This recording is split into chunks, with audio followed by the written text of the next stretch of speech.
Hello, I'm Gary Lyon and welcome to Access All Areas. The power of Port is the talk of the football world. After Ken Hinckley's team stitched up the Cats last night, Damien Barrett, this club continues to win admirers. It does, Gaz. It's playing with a spirit, this footy club right now, which I would argue is the envy of all 17 clubs. Geelong, the team they beat yesterday, included, and Hawthorn. Can they actually, though, win the premiership this year? Well, it's a big step. I think that the rate of development of this side would suggest that if they don't get there to a grand final this year, they're capable of doing it in the next couple, no question about that. They had a 5-zip start last year, Damo. They're 5-1. Now, don't forget the Kangaroos got them, but they've had a 5-1 start to the year. You look at all these names here that we see, they're strong in the middle, they're dangerous in attack, and they've got this young bunch who are just going to get better and better. Ollie Wines, Chad Wingard, Robbie Gray, who's had some issues previously, Jarman Impey. I mean, these are names that are going to be around for a while. But why do we take them this year more seriously than what they did last year? They were 5-zip last year, won a final, but ultimately they were a fair way short, weren't they? Why do you like them this year from a premiership perspective? Well, they were short, but they beat Collingwood at the MCG in their first final, which I think is a massive tick. They play the Giants next week, Freo, Hawthorn, Melbourne and St Kilda. That's their next 5. So that's top 4, isn't it? They're not going to miss top 4 now. Well, and let's not forget where they play as well. I mean, their record at Adelaide Oval, I think, is going to become more imposing as the season rolls on. Because I love Chad Wingard and everyone else does, but just have a look at some of the stuff that he did yesterday. I mean, this is... You don't do this at training, let alone in a game of footy. I know he missed the goal, but... No, well, look at the man, number 20 for the Geelong. He would have just sat back and said, I like it, young fella. You're a chip off the old block. He's a really exciting talent, clearly. Everyone knows that. We're not telling them anything different. So, all good for Port Adelaide. I think Ken Hinckley, though, will just sit back and say, let's relax and make sure we just worry about the Giants next week. Something that's not good, though, is the Eagles. They had this game shot to bits against Carlton. 4 goals clear with 10 minutes to go and blew it up. Well, these are some of the reasons that they lost that 4-goal lead. Now, you might wonder how Lockie Henderson got out there, thanks to our wonderful team here. Have a look at the vision. This is Henderson with McKenzie. Where's McKenzie going?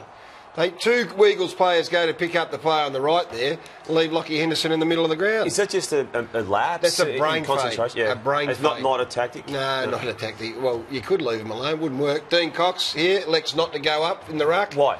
I don't know. Warnock gets the tap down, Buckley sits out the back of the pack, bang, goal, all of a sudden they're locked up. Yep. So, I don't know why, but look at Dylan Buckley at the back there. Whether it's Dom Sheed or Luke Shuey, probably Dom Sheed, leaves him off the back of the pack.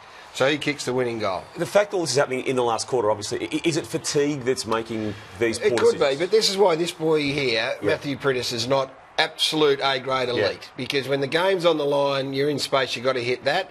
Luke Shuey is the man that should be running with Mark Murphy in the dying stages. I would hasten to guess, had that ball been going the other way, Luke Shuey would be running a lot faster than he was. There's a tend to be a bit of a downhill slant for forwards. And Mark Murphy... And that man there was really good, Murphy. It wasn't the greatest of kicks, but it cleared the pack and... He got there in the end. And Menzel got it. And then, look, this is the thing with Carlton, and this is Shuey should have gone to the top of the square. So don't worry, Adam Simpson will bring all these things. You can't knock Shuey for that, though. Of course you can. There's 12 seconds left. Of course you can. Top of the square, there he is. For one-on-one. Hey, play the percentages, Damo. Play him in the first minute of the game, play him in the last minute of the game. OK, are you worried about West Coast? The 3 wins have had been easy kills, first up. I think we probably tended to get a bit excited about them, but I actually didn't have them in the 8 at the start of the year, and I thought I was going to get made to look really silly. What about the other Perth team? I'm worried about them, but I've got great faith in Ross Lyon to find out what it is that's going wrong there exactly. So that derby this week might be just a tonic for both of those sides to just go hammer and tong and see if they can't get back into some sort of nick. Just back on the Blues, 4 midfielders who weren't playing in that game. Judd from last week was already out. They had Curnow, Carazzo and Allard all out,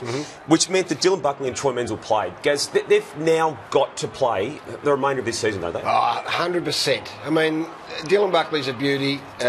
Troy Menzel, high draft pick, both really composed. This kid runs and carries the ball, so they haven't had a lot of that over the journey, Carlton. So he's a terrific kid. I don't think he'll go out of that side now. He shouldn't. I mean, you're never going to give us bloke a game forever, but both of these boys are the future. They are the future. You know, you've had Allard and Armfield and all good warriors, but these guys have got some silk. Look at the way they use the ball. Dylan Buckley's going to get better and better, and look, this is the match winner, obviously. So in the end, look, things are looking okay for Mick and his boys, but a long way to go. Carl Hooker's chased some good players at the MCG I think this over is a few years. unfair by you, Damo. No, I want to raise this because this is Buddy Franklin, and he did this twice on this particular evening. But one ball you can see on the left-hand side of the screen there spins very nicely. The Dane Swan kick from the weekend on Friday, it doesn't spin nicely, but Carl Hooker's chasing both men, Gary? Well, at least he's having a go. the Buddy one was probably the worst. That we spoke to Swanee, as did others, and he said he was trying to kick that ball along the ground on his left foot. So there you go. Hey, what about Steele Sidebottom? I watched him against North Melbourne the week previously. Ran on his own, kicked 3 goals against Essendon in the Anzac Day clash. Have a look at Dustin Fletcher. Lets him go. So what are you highlighting here? Just take us Well, first of all, the fact that Dustin Fletcher let him go, and then now Fletcher and Hurley jump up and are more interested in remonstrating with the umpire about the fact that it wasn't a mark and it should have been a behind than worrying about manning the mark and letting Steele Sidebottom get around the corner and kick a goal.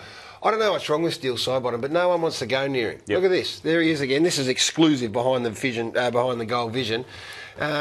He did this, as I said, he did it against North a week ago. I would have thought it would have been a high priority for the Anzac Day clash, and then again there's a stoppage. He's at the stoppage. They're almost carbon copies. Off he goes. You can see him running. This was a match-winning 5 minutes of play, though, wasn't it? I mean, cracked the Still Sidebottom got this club back into the game. Cracked the game open, and I'm not. Collingwood play Carlton this week. I'll bet you he's not allowed to run around like he has been for the last couple of weeks. Hey, Boomer Harvey normally cops it against Fremantle, normally from Ryan Crowley, but it was Matty Pavlich who got him on the weekend, but for the wrong reasons, guys. Oh, well, Boomer's probably got away with a couple over the journey, so if Lindsay Thomas does this. Yeah, I know, but Big Pav got up and said he probably thought Boomer was... Well, Lindsay Thomas is only a little fella as well, so he's got the wrong one. Now, I don't know how good a player you were back in your day, Damo. Probably a fair outside runner, I would have thought. I think even you would have kicked better than this Jonathan Patton attempt. What's happened here? What has happened there? How do you do that? He's missed that by a good 35 metres off to the right. I don't know what happens there. It wasn't even on the full either because it was already out of play. But the marking attempt by Michael Rischitelli, which we're about to have a look at too, Gaz. Yeah. This is another one of your efforts, I would have thought, back here. Look, a reverse falcon on the back of the head. Wait for the slow-mo on this. You actually get an appreciation for this. I don't know what he did. I'm not sure what Michael Rischitelli was about on that occasion. But anyway, been a very good show by you. Under extreme circumstances, you've got up and done very well. Have I? Yep, extraordinary. I'm proud of you. Thank you very much, Damo. Keep clicking back to afl.com.au for more news and great video content right throughout the week. We'll see you once again next Monday for another edition of Access All Areas. Until then, have a good week. Goodbye.